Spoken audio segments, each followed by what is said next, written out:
The mop hit the floor with its usual wet slap, and Danny Walsh pushed it across the tiles in long, smooth strokes. 15 years of this work had taught him the rhythm. Push, pull, ring, repeat. Bay 7 smelled like metal and recycled air, same as always.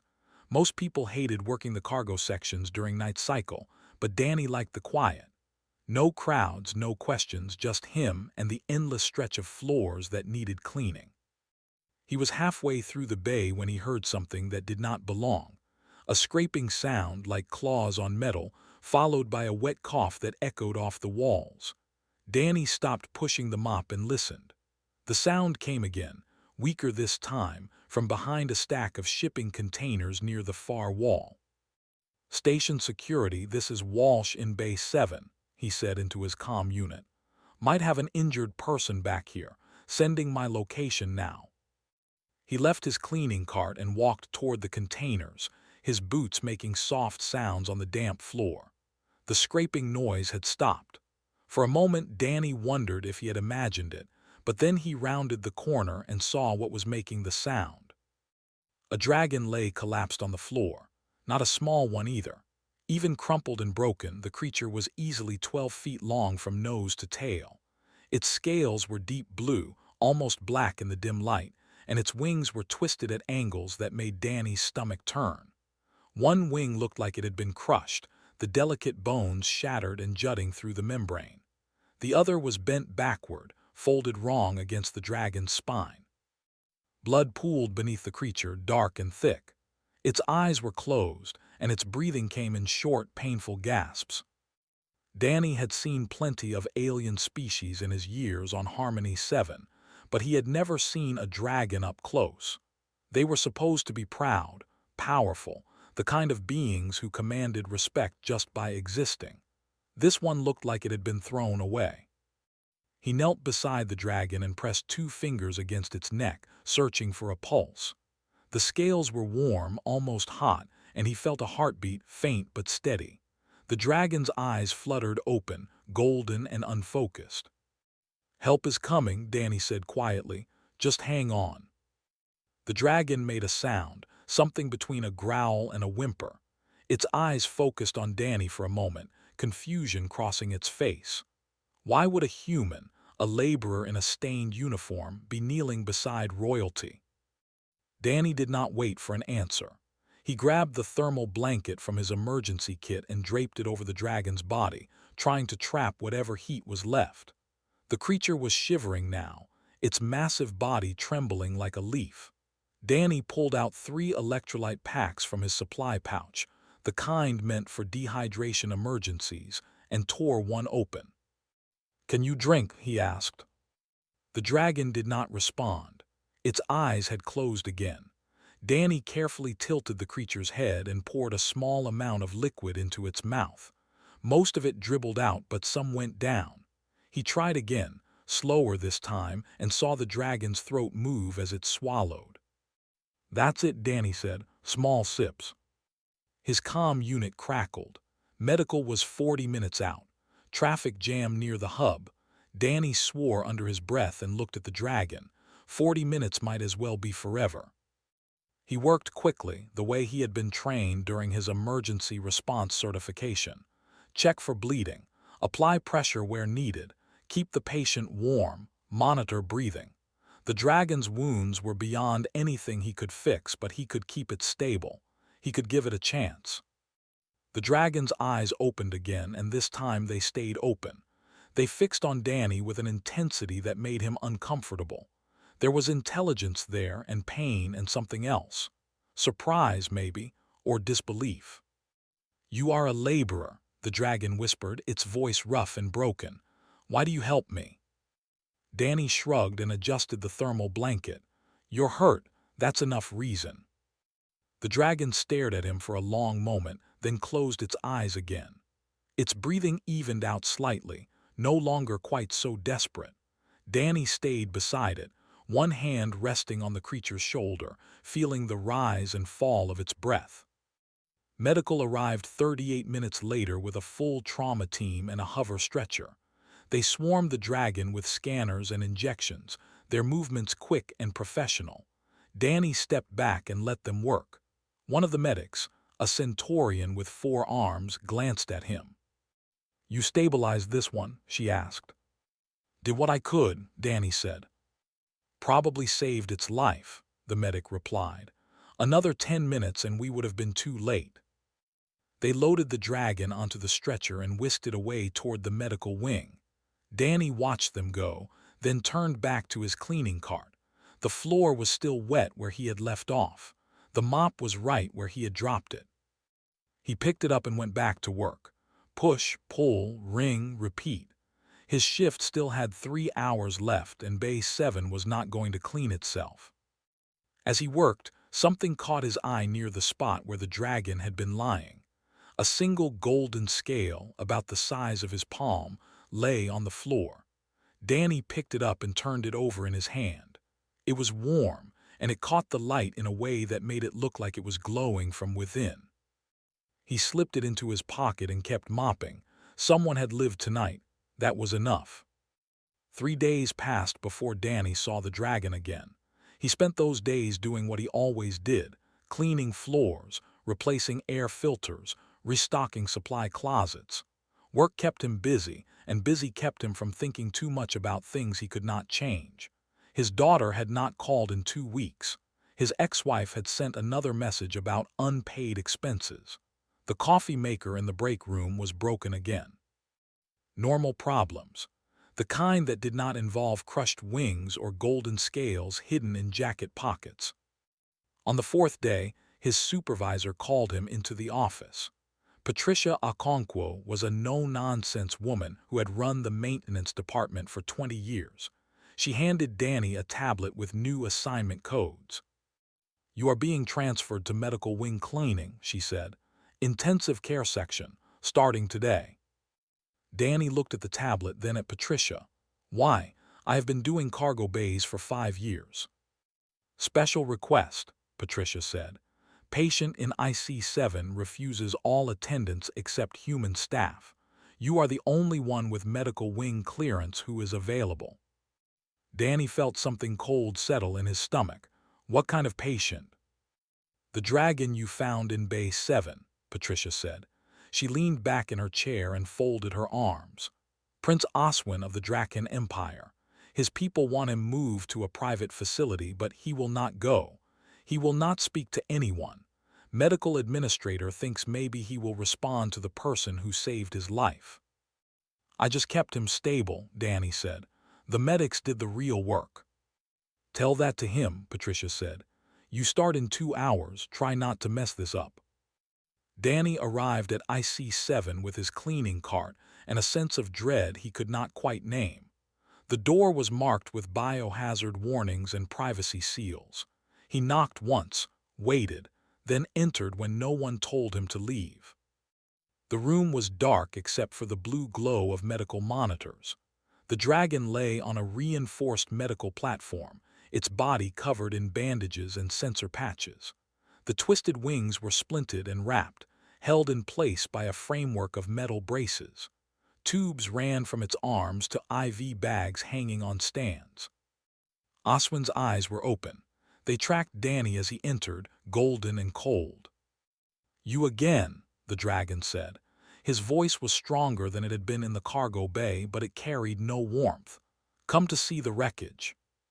"Come to clean," Danny said. He parked his cart near the door and pulled out a mop. "Room gets serviced every day. Standard protocol." "I do not want you here." "Noted," Danny said. He started mopping near the door, working his way across the room in careful rows. Oswin watched him, head slightly raised, eyes narrowed. "Do you know who I am?" the dragon asked. "Patient in IC7, Danny said without looking up. "That is all I need to know." "I am royalty, 3rd son of Emperor Kresian, Prince of the Eastern Reaches, Commander of the Flame Legion." Oswin's voice grew harder with each title. "And I am being cleaned by a janitor who smells like disinfectant and cheap soap." Danny stopped mopping and looked at the dragon. "Your windows are filthy. Want me to clean them so you can see the stars?" Oswin blinked, caught off guard. "What?" "The windows," Danny repeated. He pointed at the viewport that took up most of the far wall. "They are covered in condensation and dust. I can clean them, or I can leave them. Your choice." For a long moment, Oswin said nothing. Then he made a sound that might have been a laugh or might have been a sigh. "Do what you want. I do not care." Danny took that as permission. He grabbed the window cleaning solution and a cloth, then walked to the viewport. As he worked, he talked. Not about anything important, just small things. His daughter studying engineering back on Earth. His ex-wife who could not understand why he chose station work over staying home. The broken coffee maker in the break room that no one knew how to fix. "Why are you telling me this?" Oswin asked after several minutes. "Because silence gets heavy after a while," Danny said. He wiped down another section of window, revealing a view of distant stars. "And because talking helps, even if you do not talk back. I have nothing to say to you." "That is fine too," Danny said. He finished the windows and moved to emptying the waste containers. "You do not have to say anything. I will be back tomorrow anyway." He worked in silence for the next 20 minutes, aware of Oswin's eyes following his every movement. When he finished, Danny left a bottle of fresh water and a human apple on the bedside table. He had brought them from his own lunch. "What is that?" Oswin asked, staring at the apple. "Food," Danny said, "in case you get hungry. I am being fed through tubes." "I know," Danny said. He moved toward the door with his cart. "But sometimes it helps to have real food nearby, reminds you that you are still alive." He left before Oswin could respond. As the door closed behind him, Danny heard the dragon's voice, quieter than before. "See you tomorrow then." Danny smiled slightly and kept walking. Tomorrow would come whether either of them wanted it to or not. At least now there was something to look forward to. The golden scale was still in his jacket pocket, warm against his chest. A reminder that someone had lived. That someone could still choose to keep living, even when their wings were broken and their future looked dark. Danny had been there himself once. He knew how much it mattered when someone showed up, day after day, expecting nothing in return. He could do that much. He could show up. The rest was up to Oswin. Weeks blurred together in the rhythm of cleaning and conversation. Danny arrived at IC7 every day at the same time, pushing the same cart, carrying the same supplies. Oswin stopped telling him to leave after the first week. By the second week, the dragon was sitting up when Danny entered, watching the door like he was waiting for something. Danny brought small things from outside. A portable speaker that played human music, mostly old jazz and blues. A heating pad when Oswin mentioned being cold-blooded and the medical bay running too cool at night. A deck of cards that Danny used to play solitaire while Oswin rested, the soft shuffle of cardstock filling the silence. "Tell me about your daughter," Oswin said one afternoon. He was doing the physical therapy exercises the doctors had prescribed, slow stretches that made his face twist with pain. Danny looked up from scrubbing the floor. "Her name is Rachel. She is 23, studies engineering at a university in Boston, smart as hell, twice as stubborn." "You miss her?" "Every day," Danny said. He went back to scrubbing. "But I made my choices, took this job instead of staying home, thought the money would make up for being gone. It did not." Oswin lowered his arms slowly, breathing hard from the effort. "My father believed the same, that power and duty mattered more than presence. He was wrong too." It was the first time Oswin had mentioned his father. Danny kept cleaning, giving the dragon space to continue or not. "He crushed my wings himself," Oswin said quietly. "Brought me before the court and declared me unworthy. I refused to marry the daughter of our rival empire, refused to be a piece moved on a board. So he made sure I could never fly again, made sure everyone would know I was broken." Danny stopped scrubbing and sat back on his heels. "That why you came here, to the station?" "I fled," Oswin said. The word came out bitter. "Stole a ship and ran like a coward. Made it this far before the pain became too much. I collapsed in that cargo bay planning to die. Then you found me. Good thing I did. Is it? Oswin's golden eyes fixed on Danny. Look at me. I cannot fly, cannot return home, cannot fulfill any of the purposes I was bred for. What am I now? What use is a dragon that cannot take to the sky? Danny stood up and walked over to where Oswin sat. He pulled up a chair and sat down, meeting the dragon's eyes. Let me tell you something, Danny said. 5 years ago, I threw my back out lifting a container wrong. Spent 3 months in physical therapy learning to walk without pain. Doctors said I might never work maintenance again.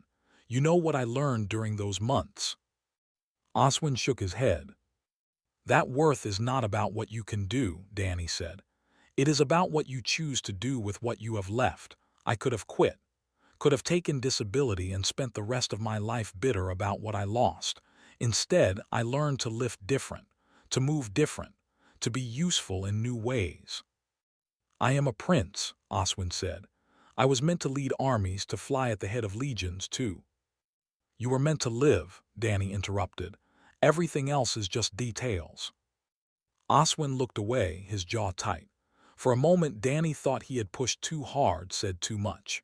Then the dragon's shoulders began to shake, not from pain this time, but from something deeper, something that had been buried under pride and shame and anger for too long. The sound that came out of Oswin was not a roar. It was a sob, raw and broken and human in all the ways that mattered. His good arm came up to cover his face, and his whole body folded inward like he was trying to disappear. Danny did not call for medical, did not reach for his comm unit. He just sat there, close enough that Oswin knew he was not alone, far enough that the dragon had space to break. It took a long time for the sobbing to stop. When it did, Oswin sat hunched and silent, staring at his hands. His claws dug into his palms hard enough to draw blood. I am worthless, he whispered, broken nothing. Your wings do not define your worth, Danny said. Your choices do. Oswin looked up, his eyes red and wet. What choices do I have? What can I possibly do that matters? You can choose to get up tomorrow, Danny said. You can choose to keep breathing. You can choose to find something new to care about. That is more than most people manage. And if I do not know how? Danny stood and offered his hand. Oswin stared at it like it was a foreign object. Then I will teach you, Danny said, if you are willing to learn. Oswin looked at Danny's hand for a long moment. Then slowly he reached out and took it. His grip was weak, his palm damp with sweat and blood, but he held on. I do not even know where to start, Oswin said. Start by standing up, Danny said. He helped pull the dragon to his feet, supporting him when his legs wobbled. There, that is step 1. What is step 2? Danny smiled. Step 2 is you ask me to teach you how to be useful without flight, and I say yes. Oswin stood there, swaying slightly, his ruined wings hanging limp behind him. Then he straightened his spine and met Danny's eyes. Will you teach me? He asked. Yes, Danny said. Tomorrow we start, tonight you rest. Oswin nodded and sank back onto the medical platform. He looked exhausted, wrung out, but something had changed in his expression. The emptiness was still there, but underneath it was something new, something small and fragile but real. Hope. Danny cleaned up his supplies and headed for the door. As he reached it, Oswin's voice stopped him. Danny. Yeah. Thank you for staying. Danny looked back and nodded. See you tomorrow, Oswin. He left the dragon sitting in the dim light, staring at his hands like he was seeing them for the first time. Medical cleared Oswin for light activity after another week. Danny got permission from Patricia to bring him down to the maintenance sections during night cycle when the corridors were empty. The first time Oswin saw the vast machinery rooms and endless tunnels of pipes and cables, he just stared. This is where you work? He asked. Every day, Danny said. He handed Oswin a tablet with diagnostic readouts. Pressure seals need checking in Section 4. I will show you how. The work was simple but precise. Check the seal, look for cracks or wear, record the data, move to the next one. Oswin's hands were steady, his attention to detail sharp. Royal training had taught him to notice small things, to look for flaws and weaknesses. It turned out those skills worked just as well on door seals as they did on battle plans. "This one has a microfracture," Oswin said, pointing at a seal that looked fine to Danny's eyes. "See, right along the edge. It will fail within 6 months if not replaced." Danny checked the seal himself and found the crack exactly where Oswin had indicated. "Good eye, mark it for replacement." They worked through the section together, Oswin finding problems Danny would have missed. By the end of the shift, the dragon was moving more easily, his broken wings tucked against his back, forgotten. "I did not know work could be like this," Oswin said as they rode the lift back to medical. "Quiet, simple, useful." "Most work is," Danny said. "People just dress it up with fancy titles and complicated procedures. But at the end of the day, it is all about making things function." Over the following weeks, Oswin learned filter replacement, inventory management, coolant level monitoring. He learned which tools worked best for which jobs. He learned the names of the other maintenance workers, the ones who came in during day cycle. A few of them started nodding to him when they passed in the halls. Then the delegation arrived. Danny was teaching Oswin how to calibrate airflow sensors when Patricia's voice came over the comm system. "Walsh, report to Bay 3 immediately. Official business." Danny and Oswin exchanged glances. They made their way to Bay 3 and found a group of 5 Draken waiting there, all of them dressed in formal robes that shimmered with rank insignia. They looked at Oswin with expressions that ranged from disgust to pity. "Prince Oswin," the leader said, a tall female dragon with silver scales. "The Emperor has sent us to retrieve you. A ship awaits to take you home." "I am not going home," Oswin said. His voice was steady, but Danny could see the tension in his shoulders. "You are not being given a choice," the female said. "You will return, you will complete the marriage arrangement, and you will live out your days in the family estate, away from public view. It is more than you deserve after your disgrace." "I have found purpose here," Oswin said. He gestured at the maintenance equipment around them. "I am useful here, I contribute." "You clean floors," another delegate spat. "You handle waste and fix broken machines. You are royalty reduced to a janitor. You shame our entire species with this performance." "This performance," Oswin's voice rose. "I am working, I am living.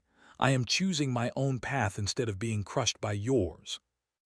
The female delegate stepped forward. "You have no path. Your wings are broken, you cannot fly. By our law and custom, you are less than nothing. The only mercy being offered is shelter and obscurity. Take it, or be declared legally dead and cast out completely." Danny had stayed quiet through the exchange, but now he stepped forward. "He is learning to stand on his own. That is more than you are doing." The delegates turned to look at him, and Danny saw the calculation in their eyes. He was nothing to them, a human janitor, beneath notice. "This does not concern you, laborer," the female said. "It does when you are in my maintenance section threatening my trainee," Danny said. He kept his voice calm, matter of fact. "Oswin is doing good work here. He is finding his way. You want to drag him back to hide him away, make him ashamed of being alive. That is not mercy. That is cruelty."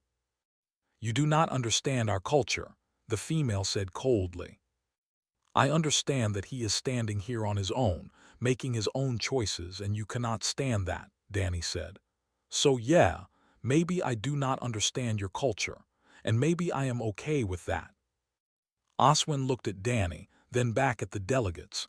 When he spoke, his voice carried a certainty Danny had not heard before. "I renounce my title," Oswin said. "I am no longer Prince Oswin of the Draken Empire. I am Oswin, maintenance technician of Harmony 7 Station. I request asylum here as a resident worker." The silence that followed was absolute. The delegate stared at Oswin like he had grown a second head. The female's face went through several shades of color before settling on a deep, angry red. "You would choose this," she hissed. "You would choose to be a filth handler over royalty." "I choose to be alive," Oswin said, "and that is something I could never be in the palace." The female delegate drew herself up to her full height. "Very well. As of this moment you are dead to the Empire. Your name will be struck from all records. Your family will mourn you as fallen. No Draken will speak to you, acknowledge you, or offer you aid of any kind. You are alone." "He is not alone," Danny said quietly. "He has got a job and people who value him. That is more than most get." The delegates left without another word, their robes trailing behind them like funeral shrouds. Oswin watched them go, his expression unreadable. When they were gone, he turned to Danny. "What now?" he asked. Danny checked his watch. "Now we finish the shift. Bay 12 needs restocking, and tomorrow you start learning the electrical systems." Oswin blinked, then laughed. It was a short, surprised sound, but it was real. "That is it. I just severed all ties to my people, and we are going to restock supplies." "Work does not stop because your life changed," Danny said. He started walking toward Bay 12. "Come on, those filters are not going to move themselves." Oswin followed, his broken wings swaying slightly with each step. For the first time since Danny had found him bleeding in a cargo bay, the dragon looked free. 6 months passed, and Oswin became part of the station's landscape. People stopped staring when he walked through the corridors with a tool belt slung across his chest and diagnostic equipment hanging from the harness he had built into his broken wings. The wings could not lift him anymore, but they could carry supplies, and that made them useful in a different way. He worked the same shifts as Danny now, officially employed as a station technician. His precision and attention to detail made him valuable. He found problems before they became emergencies. He kept the systems running smooth. The maintenance crew adopted him without ceremony. There was Louise from accounting who came down twice a week to help with inventory. There was Ravi, a Centaurian engineer who taught Oswin how to read power flow diagrams. There was a Hiver collective named 17th Thread of Copper who appreciated Oswin's methodical approach to wire management. And once a week, there was poker night. Danny had invited Oswin after the 3rd month. Just a casual mention that a few of them got together in the break room on Friday nights to play cards and eat bad food. Oswin had stared at him like he had suggested flying to a distant galaxy. "I have never played games," Oswin had said, "not for fun." "Then you are going to be terrible at poker," Danny said.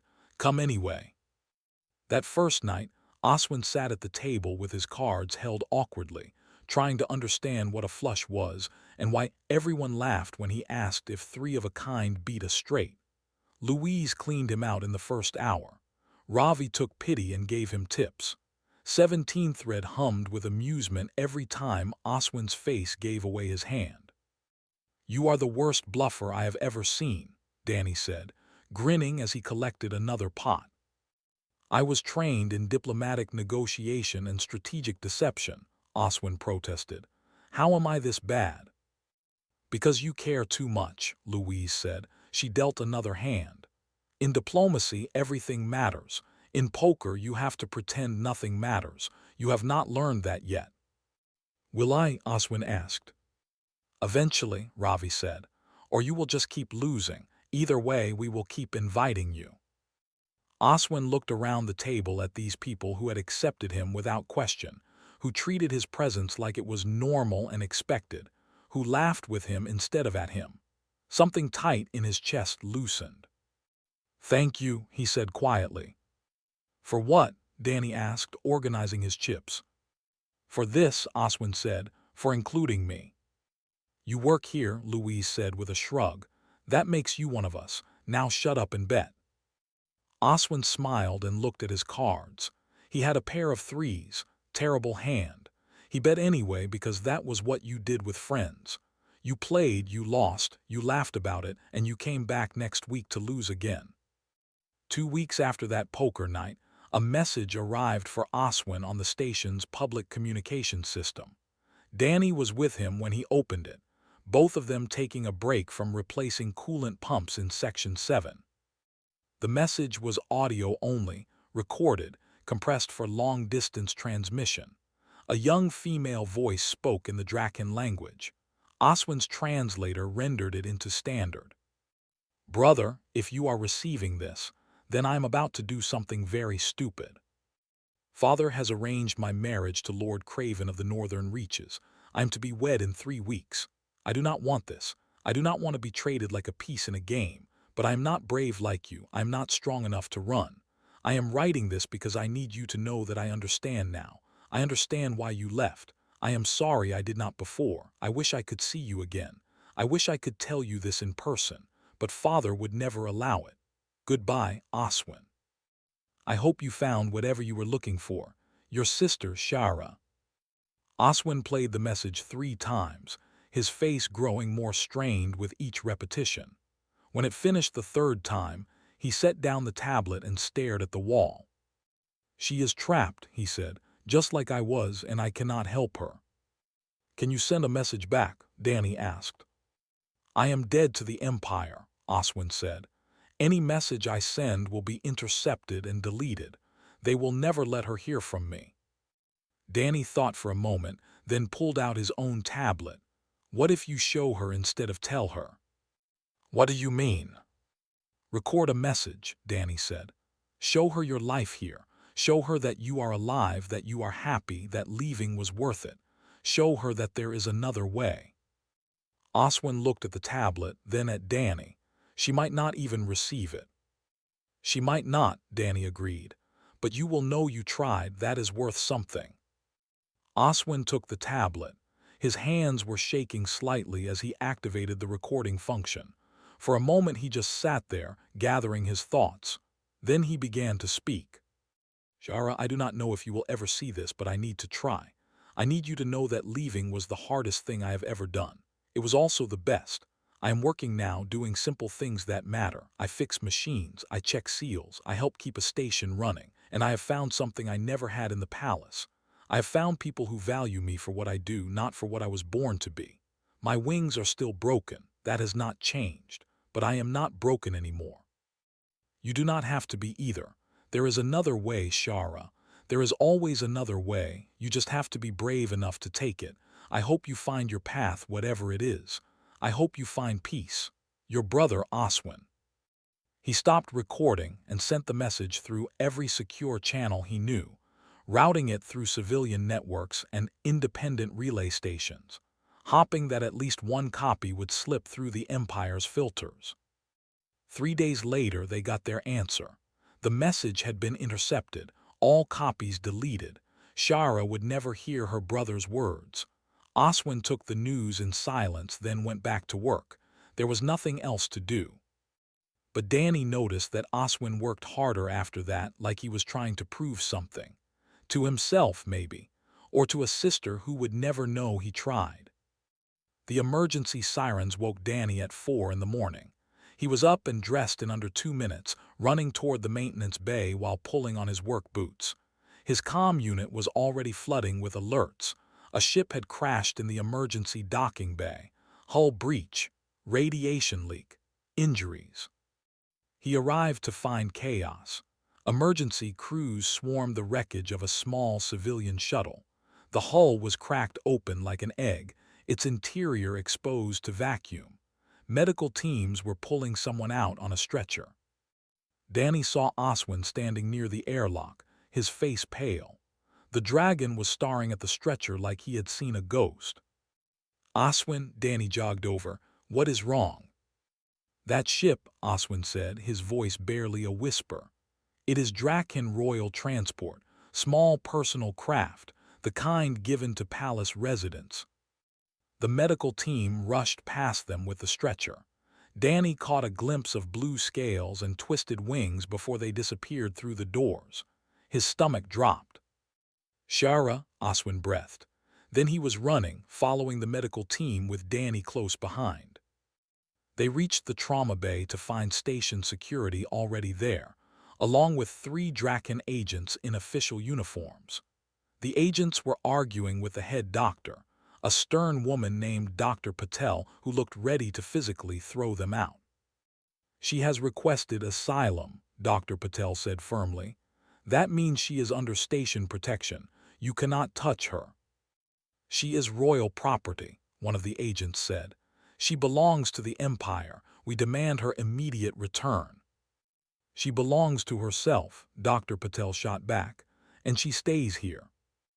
Oswin pushed through the crowd and saw his sister lying on the medical platform. Shara was smaller than him, her scales a lighter shade of blue, and her wings were bent at the same terrible angles his had been, broken during escape. Blood matted her scales, and her breathing came in short, desperate gasps. "Shara," Oswin said, moving to her side. Her eyes opened, unfocused and glassy with pain. "Oswin," her voice was barely audible. "You are alive, the message. I found one copy. It gave me courage to run." "You should have stayed safe," Oswin said, his hand gentle on her shoulder. "Safe?" Shara laughed, and it turned into a cough that brought up blood. "I was never safe, just caged." Dr. Patel pushed between them, running scanners over Shara's body. Her expression grew darker as the readouts appeared. "Radiation exposure from the damaged engines," she said. "Severe. We can stabilize her, but she needs treatment we do not have here. The kind of cellular repair that requires specialized equipment." "Then get it," Oswin said. "The nearest facility with that equipment is the Drakhen Royal Medical Complex," Dr. Patel said. "It would take weeks to transport the equipment here, and she does not have weeks." The agent stepped forward and one of them smiled coldly. "We can have her in the complex within hours. All she has to do is return with us, submit to the marriage, accept her place. Then she receives the treatment she needs." Shara made a sound that might have been a sob or a growl. "I will not go back. I will not be sold." "Then you will die here," the agent said flatly. "Your choice." Oswin looked at his sister, then at the agents, then at Danny. His face was a mask of helpless rage. There was no good option, no way to save her that did not mean losing her to the same prison he had escaped. Danny stepped forward. "There is a third option." Everyone turned to look at him. He pulled out his comm unit and started typing rapidly. "What are you doing?" Oswin asked. "Calling in a favor," Danny said. "There is a human medical frigate 6 hours from here. The Nightingale. They have cellular repair equipment. Experimental stuff that Earth has been developing. I know the captain. We served together years ago." "They will not come for a single patient," one of the agents said dismissively. "They will for 2, Danny said. He kept typing. "Because I am calling this in as a humanitarian emergency. 2 Drakhen asylum seekers in critical condition. That is the kind of thing Human Medical Corps exists for, helping people regardless of politics." The comm unit chimed. A response came through almost immediately. Captain Sarah Chen of the Nightingale. She remembered Danny. She was already changing course. 6 hours, Danny said, looking at Dr. Patel. "Can you keep her stable that long?" Dr. Patel studied her scanners, then nodded slowly. "I can try." The Draken agents looked at each other, then at Shara. "This is your final chance," the lead agent said. "Return with us now or you are dead to the Empire, both of you." "We are already dead to the Empire," Oswin said. He took Shara's hand. "At least this way we die free." The agents left. 6 hours later, the Nightingale arrived, and human doctors took over Shara's treatment. The cellular repair worked. Slowly, carefully, they cleaned the radiation from her body and began rebuilding the damaged tissue. Shara stayed in medical for 3 weeks. When she was finally released, her wings were still broken, splinted and wrapped like Oswin's had been. She stood in the medical bay looking lost and uncertain. "What do I do now?" she asked Oswin. You learn to work, Oswin said. He handed her a tablet with station employment forms. You learn to stand on your own. You learn that wings do not define worth. I do not know how to do any of that. Neither did I, Oswin said, but I had help, and so will you. 3 years passed. Oswin and Shara opened their own small maintenance company on the station. They hired other people like them, refugees, outcasts, the broken ones who needed a place to belong and work that gave them purpose. Danny was semi-retired now, working part-time and spending more time with Rachel, who had come to the station to study engineering in the field. She was brilliant, just like he had always known she would be. On Friday nights the poker game had grown. Louise, Ravi, 17 Thread, Oswin, Shara, Rachel, and a half-dozen others crowded around the table in the break room.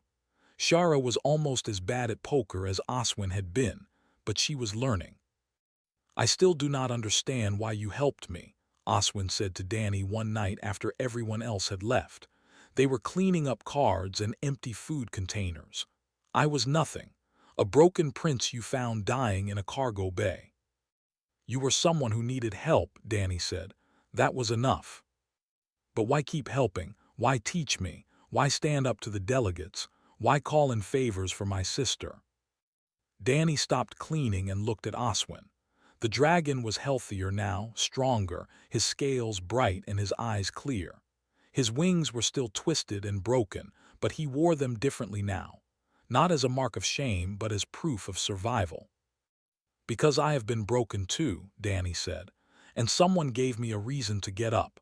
I am just passing it forward. Oswin nodded slowly. Then he smiled, and it was genuine. Your daughter asked me to teach her pressure seal inspection tomorrow. She wants to understand the work before she designs new systems. She is smart like that, Danny said. She said you taught her that seeing people for who they are matters more than seeing them for what they do, Oswin said. She said that is the real power of humanity. Danny picked up the last of the cards and put them away. She is smarter than I thought.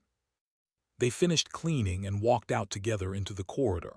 Somewhere in the distance, an alarm chimed for a minor pressure variance in Section 9. Tomorrow someone would fix it. Tonight they had earned their rest. Oswin stopped at the junction where their paths split. Thank you, Danny, for seeing me when I was invisible. You were never invisible, Danny said. You just needed someone to look. They went their separate ways, two broken people who had found wholeness in the simple act of showing up, day after day, expecting nothing in return except the chance to be useful. In his quarters, Danny took the golden scale out of the drawer where he kept it.